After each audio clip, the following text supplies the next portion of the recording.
Welcome back to CIA Declassified. Imagine a courier crossing the border from East Berlin into the West. They are stopped, searched, and interrogated for hours. Their luggage is dismantled, their clothes are ripped apart. The Stasi finds nothing. Even under the pressure of a polygraph, the courier remains calm. They insist they are merely a student on holiday, and they aren't lying. At least not consciously. Within the deepest layers of their subconscious, locked behind a post-hypnotic trigger word, lies a microfilmed map of a Soviet missile silo. This was the dream of Project SCRIBE, the creation of the Hypnotic Courier. Project SCRIBE was an offshoot of the broader MKULTRA program, focused specifically on the perfect delivery system. The agency realized that the greatest weakness in any intelligence operation was the human element, specifically the human capacity to confess under duress. The declassified logs from the early 1950s show that the CIA's Office of Security recruited several prominent hypnotists to test amnesia induction techniques. The goal was to ensure that a messenger would have no conscious memory of the message they were carrying, nor even the memory of being briefed. A quote from MK Ultra Subproject 54 Technical Memorandum.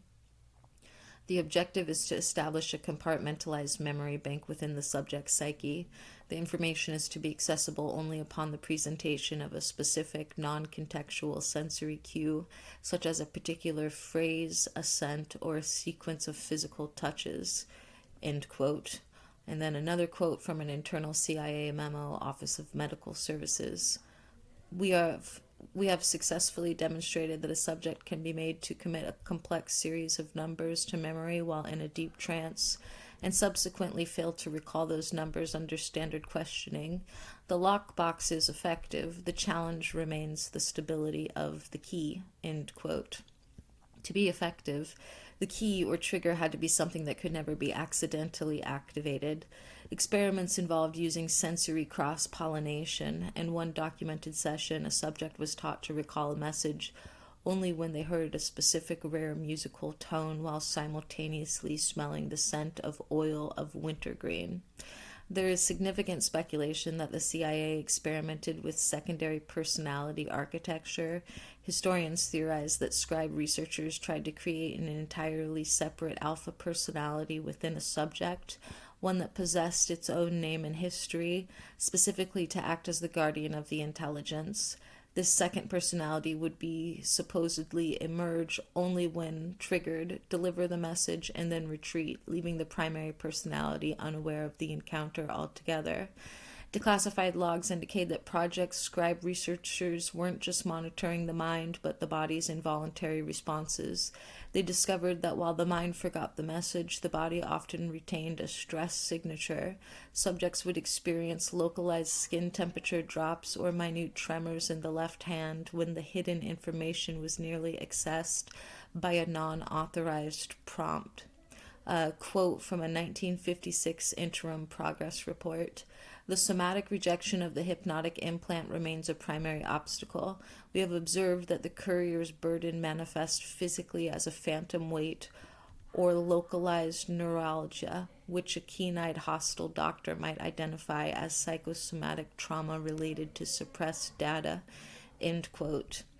There is dark speculation regarding dead man triggers. It is theorized that the CIA investigated automatic erasure protocols where if the subject's heart rate exceeded a certain threshold for more than 5 minutes, suggesting intense interrogation or torture, a post-hypnotic command would trigger a massive psychological reset, essentially wiping the subject's entire short-term memory and rendering them useless to the captor. The agency's biggest hurdle was memory leakage. Over time, the subconscious message would sometimes bleed into the subject's dreams or manifest as sudden, inexplicable anxiety or deja vu, which could tip off a counterintelligence observer. Some researchers speculate that Project Scribe was used on unwitting couriers, civilians, or low-level embassy staff who were hypnotized during routine medical checkups at agency-linked clinics. The theory suggests these people walked across international borders carrying high-level secrets without ever knowing they were working for the CIA. A quote from Dr. Morse Allen, project lead. The risk of spontaneous recall remains at approximately 12% in the current test group. Until we can reduce the subconscious drift to less than 1%, the system cannot be considered field ready for Category A intelligence, end quote. There is a disturbing theory regarding self-liquidating couriers. Speculation suggests the CIA investigated erasure triggers, a post-hypnotic command that would cause the subject to suffer a temporary but total blackout or fugue state immediately after delivering the message, ensuring they could never be traced back to the recipient. There is a high degree of speculation regarding the ghost courier protocol, where a subject would be programmed to deliver a message to a person they had never met, in a location they had never been to, guided entirely by subconscious cues. The theory suggests that the subject would be steered through a city by a series of preconditioned triggers, like seeing a red umbrella or hearing a bell, until they reached the drop point, performed the delivery in a trance, and woke up blocks away with no idea how they got there.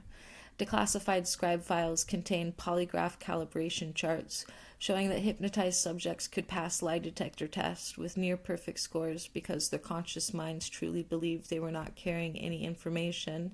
This provided the absolute deniability the agency craved.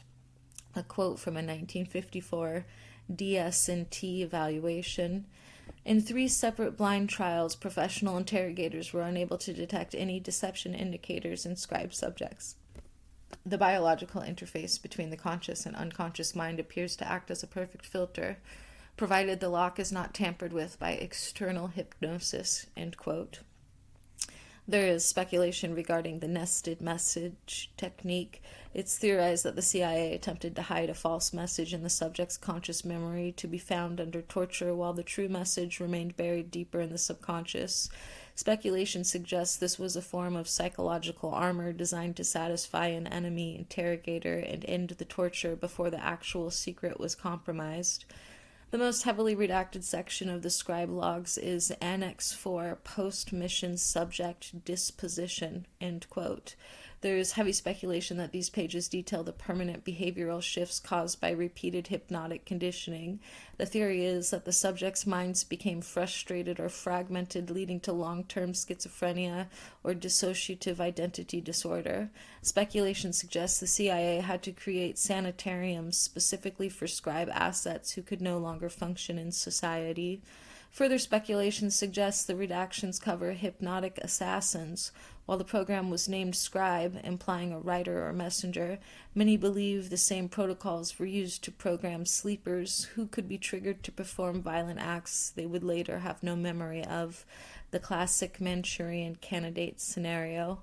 Was Project Scribe a success? Operationally, it was a terrifying achievement. Proved that the human brain could be partitioned like a hard drive. However, the unpredictability of human psychology made it too noisy for consistent use. By the 1960s, the agency moved toward more reliable technological encryption. The project was officially absorbed into larger behavioral programs before being terminated alongside MKULTRA in the 1970s. However, the techniques for amnesia induction reportedly remained in the agency's interrogation playbook for decades. Project Scribe left a dark but influential legacy as far as technological breakthroughs go. Dissociative state mapping. The research provided the first medical maps of how the brain separates memories, which helped in the clinical study of trauma and PTSD. Post-hypnotic suggestion science. The CIA's aggressive testing helped psychologists understand the limits and the surprising power of subconscious suggestion.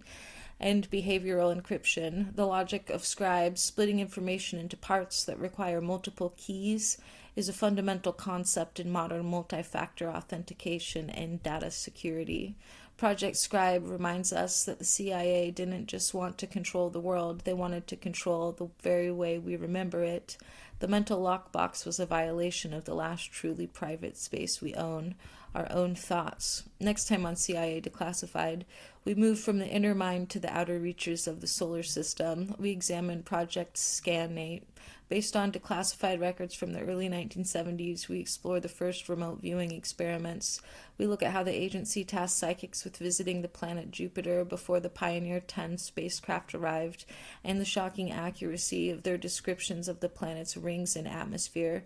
Join us for the Jupiter site. In the meantime, I'll see you in the archives.